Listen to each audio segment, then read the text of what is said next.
ఓం శ్రీ మహాగణాధిపతయే నమ. ఓం శ్రీ గురుభ్యో నమ. ఓం శ్రీ సాయినాథాయ నమ. శ్రీ సాయి సచరిత్రలో 8వ అధ్యాయం. ఇందులో మానవ జన్మ ప్రాముఖ్యము, సాయిబాబా భిక్షాటనము, బాయిజాబాయి సేవ, సాయిబాబా పడక జాగా, కుశాల్ చంద్పై వారి ప్రేమ గురించి తెలుసుకుందాము. మానవ జన్మ యొక్క ప్రాముఖ్యము. ఈ అద్భుత విశ్వమందు భగవంతుడు కోటాను కోట్ల జీవులను సృష్టించి ఉన్నాడు. దేవ యక్ష గంధర్వాదులు, జంతు కీటకాదులు, మనుష్యులు మొదలగు వాణిని సృష్టించెను. స్వర్గము, నరకము, భూమి, మహాసముద్రము, ఆకాశమునందు నివసించు జీవకోటి అంతయు సృష్టించెను. వీరిలో నెవరి పుణ్యం ఎక్కువగునో వారు స్వర్గమునకు పోయి వారి పుణ్యఫలమును అనుభవించిన పిమ్మట త్రోసివేయబడుదురు. ఎవరి పాపం ఎక్కువగునో వారు నరకమునకు పోదురు. అచ్చట వారు పాపములకు తగినట్లు బాధలను పొందుదరు. పాపపుణ్యములు సమానమగునప్పుడు భూమిపై మానవులుగా జన్మించి మోక్ష సాధనమునకై అవకాశముగాంచెదరు. వారి పాపపుణ్యములు నిష్క్రమించినప్పుడు వారికి మోక్షము కలుగును. 1000 ఏళ్ల మోక్షము గాని పుట్టుక గాని వారు వారు చేసుకొనిన కర్మపై ఆధారపడి ఉండును. మానవ శరీరము యొక్క ప్రత్యేక విలువ. జీవకోటి అంతటికి ఆహారము, నిద్ర, భయము, సంభోగము సామాన్యము. మానవునికి ఇవిగాక మరొక ప్రజ్ఞ గలదు. అది ఏ జ్ఞానము. దీని సహాయముననే మానవుడు భగవత్ సాక్షాత్కారమును పొందగలడు. ఇంకే జన్మయందును దీనికి అవకాశము లేదు. ఈ కారణము చేతనే దేవతలు సైతము మానవ జన్మను ఈర్ష్యతో చూసెదరు. వారు కూడా భూమిపై మానవ జన్మమెత్తి మోక్షమును సాధించవలననే కోరెదరు. కొంతమంది మానవ జన్మము చాలా నీచమైనదనియు, చీము, రక్తము, మలములతో నిండియుండుననియు, తుదకు శిథిలమై రోగమునకు, మరణమునకు కారణమగుననియు అందురు. కొంతవరకు అది కూడా నిజమే. ఇన్ని లోపములున్నప్పటికీ మానవునకు జ్ఞానమును సంపాదించు శక్తి కలదు. శరీరముండుట చేతనే మానవుడు తన దేహము యొక్క, జగత్తు యొక్క అనిత్యత్వమును గ్రహించి ఇంద్రియ సుఖముల పట్ల విరక్తి పొంది నిత్యానిత్య వివేకముతో కడకు భగవత్ సాక్షాత్కారమును పొందుచున్నాడు. శరీరము మలభూయిష్టమైనదని నిరాకరించినచో మోక్షమును సంపాదించు అవకాశమును పోగొట్టుకొనదము. దేహమును ముద్దుగా పెంచి విషయ సుఖములకు మరిగినచో నరకమున పడదము. ఉచిత మార్గమేమన దేహమును అశ్రద్ధ చేయకూడదు. దానిని లోలత్వముతో పోషింపనూకూడదు. తగు జాగ్రత్త మాత్రమే తీసుకొనవలెను. గుర్రపు రౌతు తన గమ్యస్థానము చేరు వరకు గుర్రమును ఎంత జాగ్రత్తతో చూసుకొనునో అంత జాగ్రత్త మాత్రమే తీసుకొనవలెను. ఈ శరీరమును మోక్ష సాధన లేక ఆత్మ సాక్షాత్కారము కొరకు వినియోగించవలెను. ఇది ఏ జీవుని పరమావధి అయి ఉండవలెను. భగవంతుడనేక జీవులను సృష్టించినప్పటికీ అతనికి సంతుష్టి కలగలేదట. ఎందుకనగా భగవంతుని శక్తిని అవేవియూ గ్రహించలేకపోయినవి. అందుచేత భగవంతుడు ప్రత్యేకముగా మానవుని సృష్టించెను. వానికి జ్ఞానమనే ప్రత్యేక శక్తినిచ్చెను. మానవుడు భగవంతుని లీలలను, అద్భుత కార్యములను, శేయుషి విజ్ఞానములను జూచి పరవశముందినప్పుడు భగవంతుడు మిక్కిలి సంతుష్టి చెంది ఆనందించును. అందుచే మానవ జన్మ లభించుట గొప్ప అదృష్టము. బ్రాహ్మణ జన్మ పొందుట అందులోనూ శ్రేష్టము. అన్నిటికంటే గొప్పది సాయిబాబా చరణారవిందములపై సర్వస్వ శరణాగతి చేయున అవకాశం కలుగుట. మానవుని విద్యుక్త ధర్మము. మానవ జన్మ విలువైనదనియు దానికెప్పటికైనాను మరణము అనివార్యమనియు గ్రహించి మానవుడెల్లప్పుడూ జాగరూకుడయ్యుండి జీవిత పరమావధిని సాధించుటకై యత్నించవలెను. ఏ మాత్రమును అశ్రద్ధగాని ఆలస్యముగాని చేయరాదు. త్వరలో దానిని సంపాదించుటకు యత్నించవలెను. భార్య చనిపోయినవాడు రెండవ భార్య కొరకు ఎంత ఆతురపడునో, తప్పిపోయిన యువరాజుకై చక్రవర్తి ఎంతగా వెదక యత్నించునో అటులనే విసుగు విరామము లేక రాత్రింబవళ్ళు కృషి చేసి ఆత్మ సాక్షాత్కారమును సంపాదించవలెను. బద్ధకమును, అలసటను, కునుకుపాట్లను దూరమునర్చి అహోరాత్రములు ఆత్మయందే ధ్యానము నిలుపవలెను. ఈ మాత్రము చేయలేనిచో మనము పశుప్రాయలమగుదము. తక్షణ కర్తవ్యం. మన ధ్యేయము సత్వరము ఫలించు మార్గమేదన వెంటనే భగవత్ సాక్షాత్కారము పొందిన సద్గురువు వద్దకేగుట. ఆధ్యాత్మికోపన్యాసములన్నీ ఎన్ని విన్నప్పటికీ పొందినట్టిదియు, ఆధ్యాత్మిక గ్రంథములు ఎన్ని చదివినను తెలియనట్టిదియు అగు ఆత్మ సాక్షాత్కారము సద్గురువుల సాంగత్యముచే సులభముగా పొందవచ్చును. నక్షత్రములన్నీ కలిసి ఇవ్వలేని వెలుతురును సూర్యుడొట్లు ఇవ్వగలుగుచున్నాడో అట్లనే ఆధ్యాత్మికోపన్యాసములు, గ్రంథములు ఇవ్వలేని జ్ఞానమును సద్గురువు విప్పి చెప్పగలడు. వారి చర్యలు సామాన్య సంభాషణలే మనకు మౌన ప్రబోధములు. శాంతి, క్షమ, వైరాగ్యము, దానము, ధర్మము, మనోదేహములను స్వాధీనమందుంచుకొనుట, అహంకారం లేకుండుట మొదలగు శుభలక్షణములను వారి ఆచరణలో చూసి భక్తులు నేర్చుకుందురు. వారి పావన చరితములు భక్తుల మనములకు ప్రబోధము కలుగజేసి వారిని పారమార్థికముగా ఉద్ధరించును. సాయిబాబా అట్టి మహాపురుషుడు, సద్గురువు. బాబా సామాన్య ఫకీరు వలె సంచరించుచున్నప్పటికీ వారెప్పుడునూ ఆత్మానుసంధానమునందే నిమగ్నులగుచుండిరి. దైవభక్తి గల పవిత్ర హృదయులు, వారికి సదా ప్రీతిపాత్రులు. వారు సుఖములకు ఉప్పొంగువారు కారు, కష్టముల వలన కృంగిపోవువారు కారు. రాజైనను నిరుపేదైనను వారికి సమానమే. తమ దృష్టి మాత్రమున ముష్టివాణిని చక్రవర్తిని చేయగల శక్తి ఉన్నప్పటికీ బాబా ఇంటింటికి తిరిగి భిక్షనెత్తిడివారు. వారి భిక్ష ఎట్టిదో చూద్దాము. బాబా యొక్క భిక్షాటనము. షిరిడీ జనులు పుణ్యాత్ములు.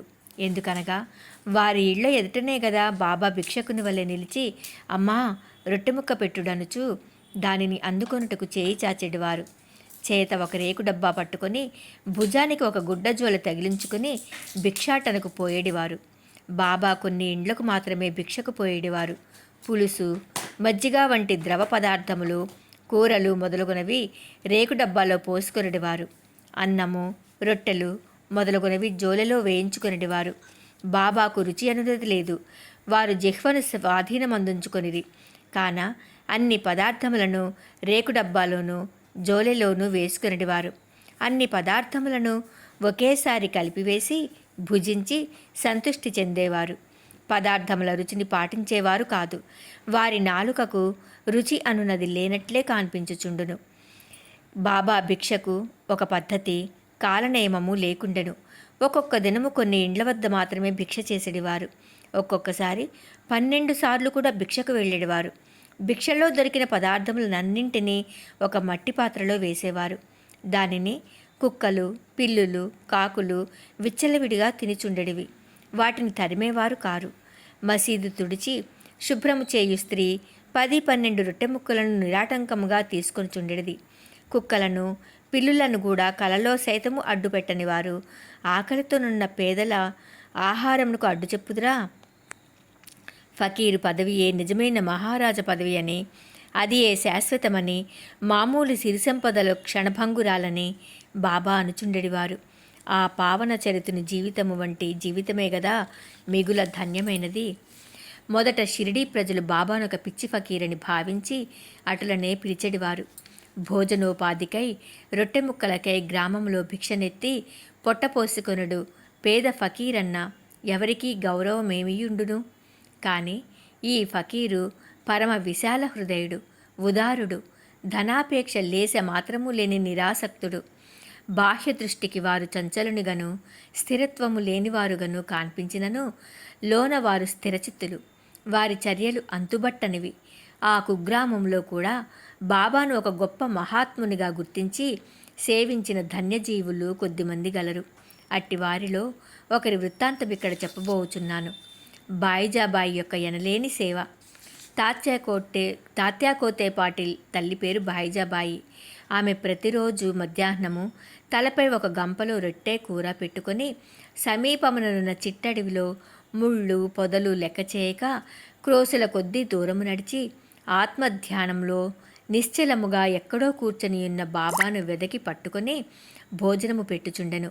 బాబాకు సాష్టాంగ నమస్కారం చేసి వారి ఎదుట విస్తరొకటి వేసి తాను తెచ్చిన రొట్టె కూర మొదలగు భోజన పదార్థములను వడ్డించి కొసరి వాటిని బాబాచే తినిపించుచుండెను. బాబా ఆమె భక్తి విశ్వాసములు అద్భుతమైనవి. ఎనలేని ఆమె సేవను బాబా చివరి వరకు మరువలేదు. ఆమె సేవకు తగినట్లు ఆమె పుత్రుడగు తాత్యా పాటీల్ను ఎంతో ఆదరించి ఉద్ధరించెను. ఆ తల్లి కొడుకులకు బాబా సాక్షాత్ భగవంతుడనే విశ్వాసముండెను. కొన్ని సంవత్సరముల తదుపరి బాబా అడవులకు పోవటం మాని మసీదులోనే కూర్చుండి భోజనము చేయసాగిరి. అప్పటి నుంచి పొలములో తిరిగి బాబాను వెతికి పట్టుకొని శ్రమ బాయిజాబాయికి తప్పింది. ముగ్గురి పడక స్థలము. ఎవరి హృదయమందు సదా వాసుదేవుడు వసించుచుండునో అట్టి మహాత్ములు ధన్యులు. అట్టి మహాత్ముల సాంగత్యము లభించిన భక్తులు గొప్ప అదృష్టవంతులు. తాత్యాకోతే పాటీలు, మహల్సాపతి ఇద్దరూ అదృష్టశాలురు. బాబా వారిరువురిని సమానంగా ప్రేమించెడివారు. బాబా వీరిరువురితో కలిసి మసీదులో తమ తలలను తూర్పు, పడమర, ఉత్తరముల వైపు చేసి మధ్యలో ఒకరి కాళ్ళు ఒకరికి తగులునట్లు పడుకునేవారు. ప్రక్కలు పరుచుకొని వానిపై చతికిలబడి సగము రేయి వరకు ఏవేవో సంగతులు ముచ్చటించుకొనివారు. అందులో ఎవరికైనా నిద్ర వచ్చుచున్నట్లుగా కనిపించినా తక్కిన వారు వారిని మేలుకొల్పుచుండిరి. తాత్యా పండుకొని గుర్రు పెట్టినచో బాబా వానిని అటునిటూ ఊపి వాని శిరస్సును గట్టిగా నొక్కుచుండెను. బాబా ఒక్కొక్కసారి మహల్సాపతిని అక్కున చేర్చుకుని అతని కాళ్ళు నొక్కి వీపు తోమిడివారు. ఈ విధముగా 14 సంవత్సరములు తాత్యా తన తల్లిదండ్రులను విడిచి బాబాపై ప్రేమచే మసీదులోనే పండుకొనెను. అవి మరపురాని మధుర దినములు. బాబా ప్రేమానురాగములు కొలవరానివి. వారి అనుగ్రహము ఇంతయని చెప్పుటకు అలవి కానిది. తండ్రి మరణించిన పిమ్మట తాత్య గృహ బాధ్యతను స్వీకరించి ఇంటిలోనే నిద్రించుటకు ప్రారంభించెను. రహతా నివాసి కుశాల్ చంద్. షిరిడీలో తాత్య తండ్రిగారైన గణపతిరావు కోతే పాటీలును బాబా ఎంత ప్రేమాభిమానములతో చూచెడివారో అంతటి ప్రేమాధరములతోనే రహతా నివాసియగు చంద్రభాన్ సేట్ మార్వాడీని చూచుండిరి. ఆ సేట్ మరణించిన పిమ్మట అతని అన్న కొడుకగు కుశాల్ చందును కూడా మిక్కిలి ప్రేమతో చూచుచూ అహర్నిశలు వాని యోగక్షేమ మరయుచుండిరి. ఒక్కొక్కప్పుడు టాంగాలోనూ మరొకప్పుడు ఎద్దుల బండి మీదను బాబా తన సన్నిహిత భక్తులతో కలిసి రహతా పోవువారు. రహతా ప్రజలు బాజా భజంత్రీలతో ఎదురేగి బాబాను గ్రామ సరిహద్దు ద్వారము వద్ద దర్శించి సాష్టాంగ నమస్కారములు చేసేడివారు. తరువాత మహావైభవముగా బాబాను గ్రామములోనికి సాదరముగా తీసుకుని వెళ్ళేడివారు. కుశాల్ చంద్ బాబాను తన ఇంటికి తీసుకుని పోయి తగిన ఆసనమందు కూర్చుండజేసి భోజనం పెట్టేడివాడు. ఇరువురు కొంతసేపు ప్రేమోల్లాసములతో ముచ్చటించుకొనిడివారు. తదుపరి బాబా వారిని ఆశీర్వదించి షిరిడీ చేరుచుండెడివారు. షిరిడీ గ్రామమునకు సమాన దూరములో ఒకవైపు దక్షిణమున రహతా, మరోవైపు ఉత్తర దిశయందు నీమ్గాం ఉన్నవి. ఈ 2 గ్రామములు దాటి బాబా ఎన్నడూ ఎచ్చటికీ పోయి ఉండలేదు. వారెన్నడూ రైలు బండిలో ప్రయాణము చేసి ఎరుగరు. రైలు బండిని కనీసం చూచుకూడా ఉండలేదు.